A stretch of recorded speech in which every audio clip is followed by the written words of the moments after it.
Bismillahirrahmanirrahim. Laki-laki, kata Allah, punya tugas di rumah tangganya sebagai qawwam. Qawwam itu artinya penegak. Dialah yang menegakkan syariat atau agama Allah Subhanahu wa taala di dalam rumah tangganya. Dan itulah sebabnya Allah Subhanahu wa taala menjadikan laki-laki sebagai pemimpin bagi perempuan. Karena dia diberikan kelebihan yang tidak diberikan kepada perempuan secara ideal. Tetapi pada hari ini kita melihat banyak keluarga yang qawwamnya bukan laki-laki, tetapi qawwamnya adalah istri. Justru yang menjadi ganjelan di dalam menegakkan syariat Allah di rumah tangganya terkadang justru suaminya, yang harusnya dia menjadi penegak agama Allah di rumah tangga. Banyak cerita ketika seorang istri mau berhijab terhalang oleh suaminya. Ketika istri mau bersedekah terhalang oleh suaminya. Ketika istri ingin membangun rumah tangga yang harmonis, yang anaknya semuanya mengaji, belajar Al-Quran, terhalang oleh suaminya. Dan banyak lagi keluhan dan curhat dari perempuan-perempuan yang ingin menegakkan agama Allah, tetapi terhalang oleh suaminya karena suaminya tidak terlalu faham tentang kewajibannya yang disebutkan di dalam Al-Quran. Bahkan seringkali para suami membenturkan antara dua hal yang baik, yang kadang-kadang hanya mengambil satu hadis dan mengabaikan banyak hadis yang lain. Padahal secara fikih tidak boleh kita menyimpulkan suatu hukum fikih hanya berlandaskan kepada satu hadis saja. Di antara yang sering dibenturkan misalnya bahwa tidak boleh seorang istri keluar rumah bahkan sampai menjenguk orang tuanya yang sakit tanpa seizin dari suami. Sehingga ini menjadi semacam senjata bagi suami untuk bisa menghalangi istrinya dalam melakukan aktivitas yang sebetulnya positif, bahkan termasuk silaturahim kepada keluarganya. Saya pernah mendapatkan curhat dari seorang perempuan, bagaimana dia tidak bisa menjenguk ibunya yang sakit di luar kota hanya gara-gara suaminya tidak redha dia keluar dari rumahnya dengan dalil yang disebutkan tadi. Ini seolah-olah kita sering menggunakan hadis hanya dalam hal-hal yang mungkin sesuai dengan harapan dan tujuan kita. Tetapi kita lupa bahwa ada urusan lain yang lebih penting dari sekedar menggunakan hadis itu, yaitu bagaimana kita bisa menegakkan agama Allah Subhanahu wa taala di dalam rumah tangga kita. Makanya kita belajar bersama-sama. Saya termasuk semua kaum muslimin yang menjadi seorang suami atau ayah di rumahnya. Mari kita belajar bagaimana cara kita memimpin rumah tangga kita sebagai seorang fungsionaris dakwah, fungsionaris risalah yang menegakkan agama Allah Subhanahu wa taala. Bukan hanya sebagai struktur atau label bahwa kita adalah qawwam atas perempuan, kita adalah pemimpin bagi perempuan, itu hanyalah jabatan. Tetapi kalau kita memaknainya sebagai fungsi, bahwa qawwam itu bukan hanya sebuah label, sebuah slogan, sebuah simbol, tetapi qawwam itu adalah sebuah tugas dan amanah, bahwa kitalah yang berkewajiban menegakkan agama di rumah kita.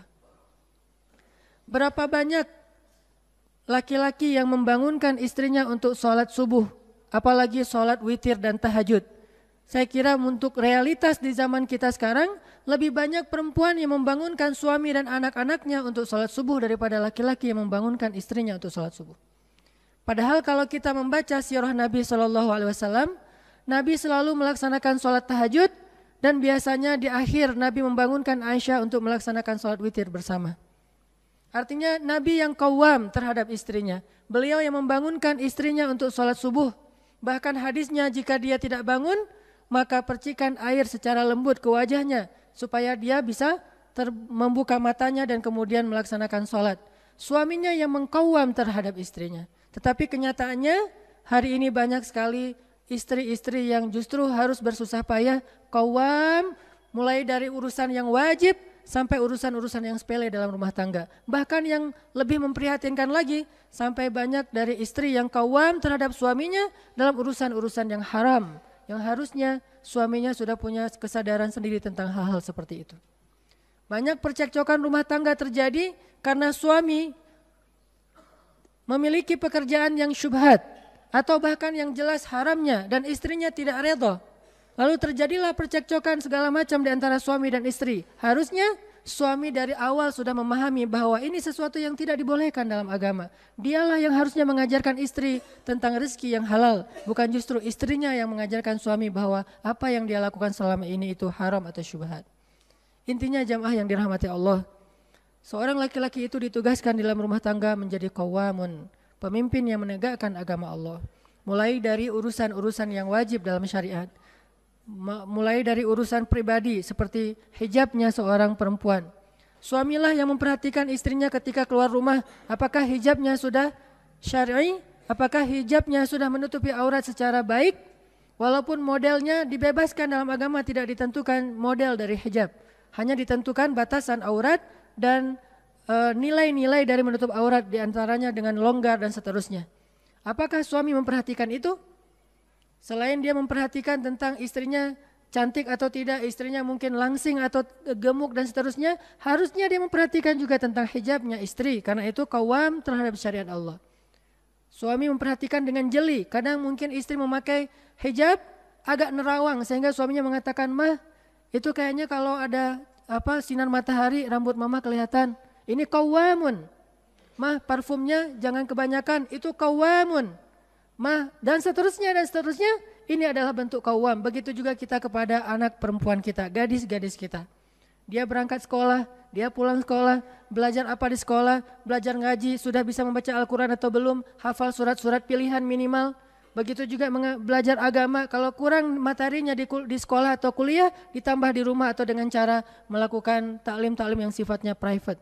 Suaminya yang program, walaupun yang menjalankannya harus bersama-sama. Tidak mungkin dijalankan oleh suaminya saja.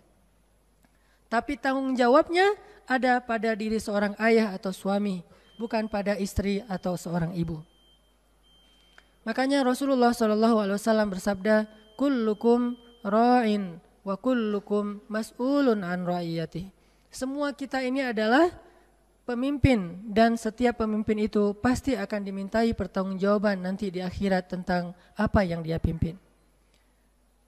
Ketika istri kita keluar rumah, lalu kita tidak tahu dia kemana, karena dia mungkin keluar rumahnya bukan kegiatan yang rutin. Kalau kegiatan rutin mungkin tidak harus meminta izin, cukup memberitahu saja karena sudah diberikan izin dari awal. Sebutlah mungkin dia belanja, sebutlah mungkin dia punya kegiatan sosial dan seterusnya.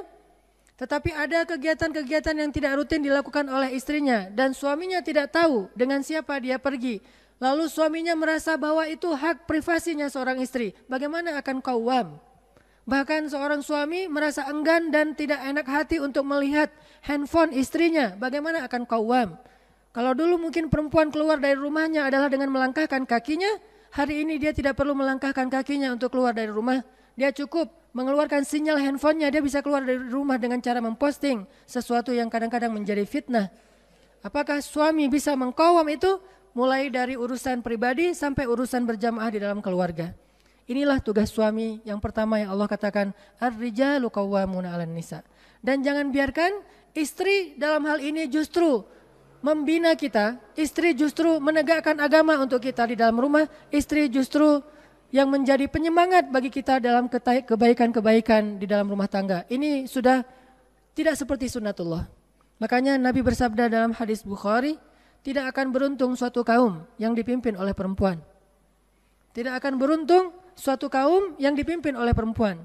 Kadang pemimpinnya secara simbolik adalah laki-laki, tetapi secara fungsi adalah perempuan. Maka tidak akan beruntung suatu kaum, dan kaum di sini bisa jadi keluarga. Tidak akan mendapatkan rahmat, tidak akan berkah, dan tidak ideal keluarga yang justru secara fungsi dipimpin oleh istri atau oleh seorang ibu, bukan oleh seorang ayah dan suami. Mari kita perhatikan lagi bagaimana fungsi kita di rumah tangga. Apakah kita hanya sebagai mesin ATM bagi keluarga kita? Apakah kita hanya sebagai pelengkap bagi keluarga kita? Apakah kita menjadikan rumah kita hanya sebagai tempat untuk tidur dan istirahat dari kepenatan kita beraktivitas?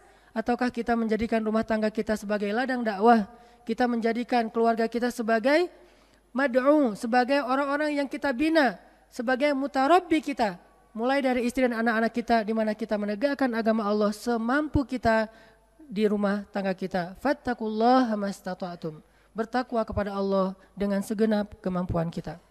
Subhanallah walhamdulillah wa la ilaha illallah wallahu akbar. Subhanallah